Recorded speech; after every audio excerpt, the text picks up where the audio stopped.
Welcome to the Psalms Compressed.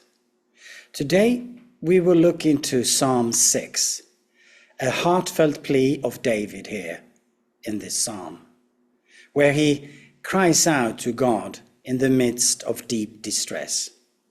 And in this psalm we witness David's raw emotion as he wrestles with his own weaknesses and he seeks God's mercy and his healing.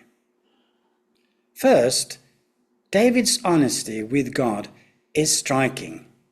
He does not hide his pain or pretend to have it all together. No, instead he lays bare with his anguish before the Lord, saying, "My soul also is struck with terror, while you, O Lord, how long?"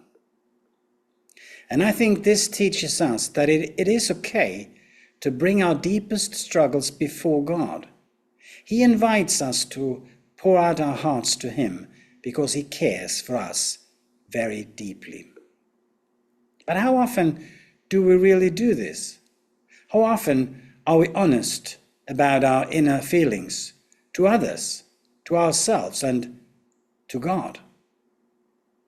The second thing here is that David's plea for mercy highlights his faith in God's character. He acknowledged that he deserves correction from God, but appeals for mercy instead. He trusts in God's unfailing love and his faithfulness, knowing that God is compassionate and gracious. He is slow to anger and abounding in love. The third thing that we find here is David's confidence in God's response encourages us all to trust in God's timing. He expresses assurance that God hears his cry and accepts his prayer. Even in the midst of pain and also uncertainty, David finds peace in knowing that God is attentive to his needs and he will respond in his perfect time. Psalm 6 concludes with a note of victory. David shifts from lament to praise, and he's declaring, "The Lord has heard my supplication. The Lord accepts my prayer." And I think this transformation reminds us that our troubles are not the end of the story.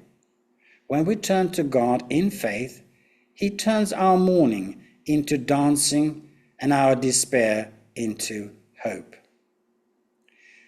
Psalm 6, I think, teaches us the power of honest prayers, the assurance of God's mercy, and the importance of trusting in his timing, but also the joy of experiencing his deliverance.